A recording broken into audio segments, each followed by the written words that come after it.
আসসালামু আলাইকুম। আমি professor doctor Mohammad Mehedi Hasan Khan, biochemistry and chemistry, Sylhet কৃষি বিশ্ববিদ্যালয় থেকে বলছিলাম। তো আজকে আমাদের যেটা নিয়ে আলোচনা করবো, আসলে আমাদের অনেক শিক্ষার্থী এবার আসলে সিলেট, এবার যে বাংলাদেশের যে কৃষি গুচ্ছ ভর্তি পরীক্ষা অনেক আগে হয়ে গেছে, যার জন্য শুরুর দিকে আসলে মেধাবী ছেলেরা বা শিক্ষার্থীরা চান্স পেয়েছে, এরপরে অনেকেই চলে যাচ্ছে, যার জন্য ওয়েটিং লিস্টে আসলে দেখা যাচ্ছে একটা ব্যাপক, এবার প্রথমবারের মতন ফার্স্ট ওয়েটিং এ অনেক ছাত্র এসেছে। তারপরে যারা এই যে 10,000 টাকা জমা দিতে হবে বা ভর্তি হব কি হব না এ নিয়ে মানুষ দ্বিধাদ্বন্দ্বে আছে। এই জন্য আমরা কিছু পরামর্শ দেওয়ার জন্য বা আসলে যারা আরো বড় ওয়েটিং এ আছে কি হইতে পারে, এই একটা আভাস নিয়েই আমরা আজকের এই আলোচনা। তো প্রথমে যেটা আমরা যদি বলি যে অনেকেই ভর্তি চান্স পেয়েও আসলে হইতে চাচ্ছে না বা ভর্তি হচ্ছে না, যে তাদের ডিসিশন তো তাদের।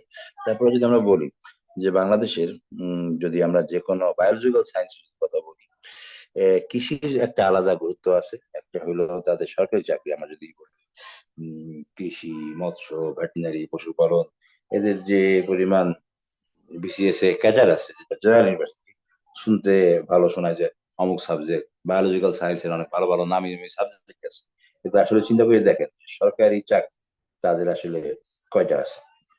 খুব কম ক্ষেত্রে দেখা যাচ্ছে যে এদের সরকারি চাকরি আছে। তো সেই ক্ষেত্রে আমাকে যদি বলা হয়, সেই ক্ষেত্রে আমি যেহেতু নিজেই কৃষিতে পড়াশোনা করেছি, কৃষির আসলে স্কোপ সরকারি বা বেসরকারি যে দুটোই বলেন না কেন, স্কোপ অনেক বেশি।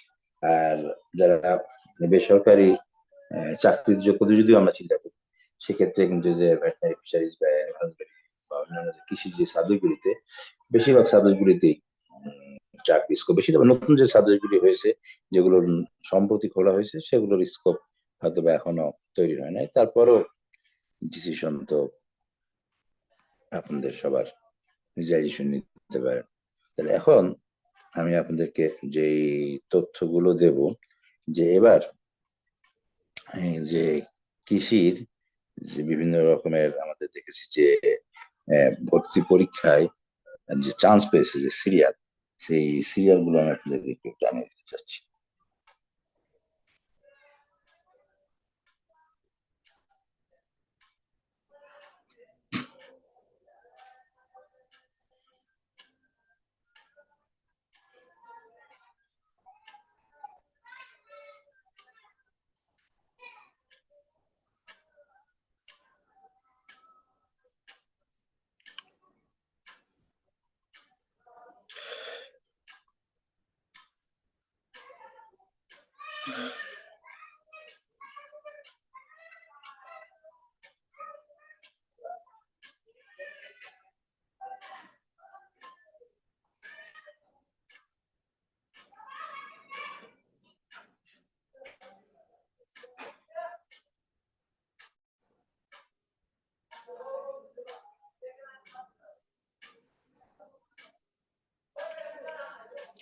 এবার বাংলাদেশ এগ্রিকালচার ইউনিভার্সিটিতে আমাদের এগ্রিকালচার যে ফ্যাকাল্টিতে, সেখানে লাস্ট সিরিয়াল গেছে 843, ডিবিএম এ 1150, ভেটেনারি সায়েন্স এন্ড অ্যানিমাল হাজবেন্ডারিতে 2243, বাংলাদেশ এগ্রিকালচার ইউনিভার্সিটি অ্যানিমাল হাজবেন্ডারিতে 2691, ফিশারিজ 2269, এগ্রি ইকোনমিক্সে 3192, এবং এগ্রি ইঞ্জিনিয়ারিং এ 3300, এবং বায়ো ফুড ইঞ্জিনিয়ারিং এ আমরা দেখেছি যে 3423 পর্যন্ত গেছে। এবং এখানে একটি সিট আমরা এখানে দেখা যাচ্ছে যে একটি সিট তারা কোটা থেকে এসেছে। একটি সিট আমরা দেখছি কোটা থেকে এসেছে। এরপর যদি আমরা আসি, হলাম BSc in food safety management, এটা একটা নতুন সাবজেক্ট। সেখানে দেখা যাচ্ছে যে ওয়েটিং থেকেই 5 জন এসেছে। এরপরে যদি আমরা আসি, হইলাম গাজীপুর কৃষি বিশ্ববিদ্যালয়, গাজীপুরের আসলে যেটা এগ্রিকালচার 1950-এ শেষ হয়ে গেছে। গাজীপুর এগ্রিকালচার জিবিএম 2433, এবং ফিশারিজ 2870। ফিশারিজ একটি সিট ইয়ের থেকে কি বলে ওয়েটিং এ, যেটা কোটা থেকে এসেছে। তবে এগ্রি ইকোনমিক্সে সেখানে আমরা দেখেছি যে 44 জন এসে, এবং বিএসসি যে বিএসসি ফরেস্ট্রি, মানে এটা আসলে নতুন সাবজেক্ট, সম্প্রতি আসলে চালু হয়েছে এটা, সেখানে ওইদিন থেকে 46 জনকে ডাকা হয়েছে। যে কথা বলছিলাম, তো গাজীপুরের ফরেস্ট অ্যান্ড এনভায়রনমেন্টাল সায়েন্স যেটা নতুন সম্প্রতি আসলে চালু হয়েছে, তার জন্য এখনো এটা আসলে ওই রকমের স্কোপ শুরু হয় নাই। তারপরও গাজীপুর ইউনিভার্সিটি একটা অন্যতম বাংলাদেশের র্যাঙ্কিং খুব ভালো, এবং সেখানে গবেষণা ফ্যাসিলিটিস ভালো আছে। এবার যদি আমরা আসি শেরে বাংলা, আচ্ছা, গাজীপুর এগ্রিকালচার ইঞ্জিনিয়ারিং ফ্যাকাল্টিতে তাদের ওয়েটিং থেকে 41 জনকে তাদের ডাকা হয়েছে। এবার আমরা যদি শেরে বাংলা আসলে সিট কম। শেরে বাংলা যেহেতু ঢাকায় অবস্থিত, এটা আসলে একটা পুরাতন শিক্ষা প্রতিষ্ঠান, এই প্রতিষ্ঠানে যাওয়ার জন্য ওয়েটিং থেকে আর তেমন বেশি ডাকা হয় নাই। মেন লিস্ট থেকেই তারা প্রায় পরিপূর্ণ হয়ে গেছে। তাদের Sher-e Bangla agriculture 1352, veterinary animal husbandries 2090, fisheries 2075 এবং এগ্রি ইকোনমিক্স 3006। এই হলো মোটামুটি তাদের মেন ওয়েটিং থেকে তাদের ডেকেছে, মেন লিস্ট থেকে তাদের ডেকেছিল। এবং আমরা দেখতে পাচ্ছি তাদের একজন ওয়েটিং থেকে আসছে, সেটা হচ্ছে কোটায়। এবার বাংলাদেশের দক্ষিণবঙ্গের পটুয়াখালীর এগ্রিকালচার আমরা দেখেছি যে ওয়েটিং থেকে প্রায় 113 জনকে ডাকা হয়েছে। ফিশারিজ 67 জন। আর এবার তো আসলে যেহেতু ভেটেনারি আলাদা ছিল না, একত্রিত তাদের ছিল, যার জন্য সেই ক্ষেত্রে তাদের 127 জন ওয়েটিং থেকে এসেছে। এবং আরেকটা subject marine fisheries and oceanography, সেখানে 31 জনকে ডাকা হয়েছে।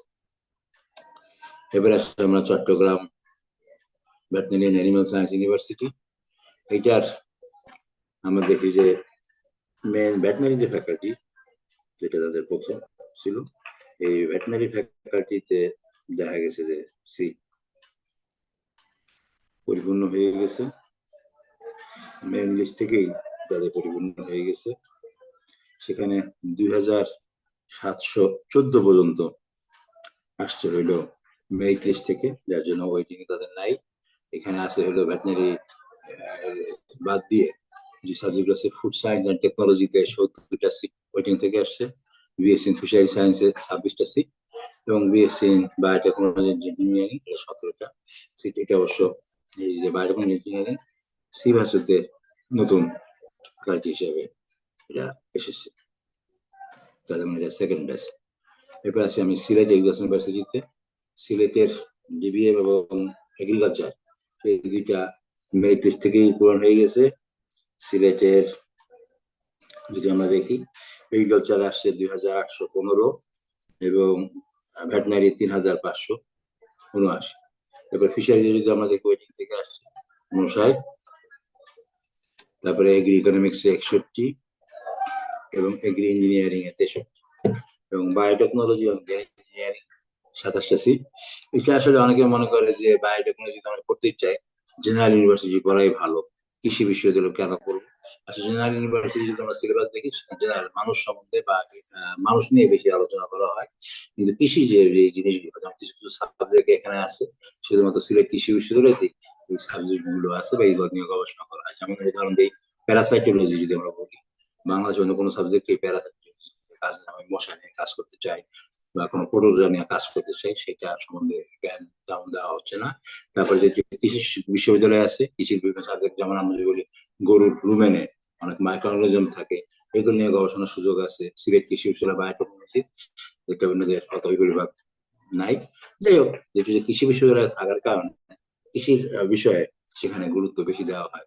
যদি কেউ কৃষি বায়োটেকনোলজি করতে চায়, সেই ক্ষেত্রে আমি তাকে সাজেস্ট করবো সিলেট কৃষি বিশ্ববিদ্যালয় তাদের জন্য অন্যতম পাথেয় হবে। এবং আমরা যদি র্যাঙ্কিং দেখি, সাইমাইগো র্যাঙ্কিং, সেখানে সিলেট কৃষি বিশ্ববিদ্যালয়ের বায়োটেকনোলজি র্যাঙ্কিং অনেকদিন যাবতই প্রায় 36 মাস যাবত তার 1 নম্বরে ছিল, এবং এদের বায়োকেমিস্ট্রি ডিপার্টমেন্ট এখনো 1 নম্বর র্যাঙ্কিং আছে বাংলাদেশের মধ্যে। সেই হিসাবে শিক্ষার্থীরা এই সাবজেক্টটা পছন্দ করতে পারে। এবার যদি আসি আমরা খুলনা ইউনিভার্সিটি, সেখানে 26টা সিট আছে ভেটেনারি অ্যানিমাল হাজবেন্ডারি থেকে, ওয়েটিং থেকে আসছে এগ্রিকালচার থেকে আসছে 18টা, তার মানে কিছু তো তারা মেরিট থেকে চলে গেছে, বাকি এগুলো থেকে আসছে। ফিশারিজ 29টা, এগ্রি ইকোনমিক ইঞ্জিনিয়ারিং 30টা এবং 29টা করে এসেছে। হবিগঞ্জ, যদিও হবিগঞ্জ নতুন ইউনিভার্সিটি, হবিগঞ্জের উপরে আমি কয়েকটা ভিডিও দিয়েছি। হবিগঞ্জে গবেষণা বা অন্যান্য বিষয়ে তারা আস্তে আস্তে এগিয়ে যাচ্ছে। তারা পড়াশোনাও এবার নতুন তারা চালু করছে হলো মডিউল সিস্টেম, একটা সাবজেক্ট 28টা করে তারা পড়াবে। তবে যাই হোক, এই হবিগঞ্জ ইউনিভার্সিটি তো ভবিষ্যতে তারা সুন্দরভাবে এগিয়ে যাবে এই আশা রাখতে পারি। সেখানে ওয়েটিং থেকে অবশ্য 30 জন, এবং ফিশারিজ এর ওয়েটিং এগ্রিকালচার 30 জন আসছে, ফিশারিজ থেকে 30 জন, এবং আমরা ভ্যাটান এম এস সায়েন্স 30 জন, তাদের টোটালটাই ওয়েটিং থেকে আসছে। কুড়িগ্রাম এগ্রিকালচার ইউনিভার্সিটিতে আমরা দেখি এগ্রিকালচার 41 জন এবং ফিশারিজও 41 জন। আমার কিছু ভিডিও আছে, আপনারা এই সেগুলো দেখতে পারেন। তো হবিগঞ্জ বা কুড়িগ্রাম সম্বন্ধে জানতে চান, সরেজমিনে ওখানে কিছু ভিডিও আছে, ইচ্ছা করলে আপনারা দেখতে পারেন। তো ডিসিশন আপনাদের কোথায় ভর্তি হবো বা না হবো সব বা অভিভাবকদের সঙ্গে আলোচনা করে আপনারা ডিসিশন নেবেন। তবে যেটা আমরা দেখতে পাচ্ছি যে এবার প্রায় 1100-র উপরে আমরা ফার্স্ট ওয়েটিং এ আছে, সেই হিসাবে হয়তো 1500 বা 1600-1700 পর্যন্ত আসতে পারে। আর ভবিষ্যতে আমি জানি না, যেহেতু এদের ভর্তি পরীক্ষা আগে হয়েছে, সামনে আবার কৃষি গুচ্ছ আছে, এই কৃষি গুচ্ছ না গুচ্ছ পরীক্ষা, সেখানে হয়তো অনেকে চলে যাবে। অনেকে হয়তো বা 10,000 টাকা নিশ্চয় করার পরও ভর্তি নাও হইতে পারে, সেক্ষেত্রে সিট হয়তো আরো খালি হইতে পারে। যাই হোক, মোটামুটি আমরা আশা করা যায় যে হয়তো বা 2,500 থেকে 3,000 পর্যন্ত আসতে পারে। তবে যাই হোক, তারপরেও আপনাদের যারা পিছনের দিকে আসেন, হবে না করে অন্য জায়গায় ভর্তির চেষ্টা চালাতে পারেন, এখন বিভিন্ন জায়গায় ভর্তি আছে। যারা ভর্তি পরীক্ষার্থী, তাদেরকে স্বাগতম জানাই। তাদের জীবন সুন্দর হোক এই আশাবাদ ব্যক্ত করে সবাইকে ধন্যবাদ জানিয়ে আমরা এখানে শেষ করছি। আসসালাম।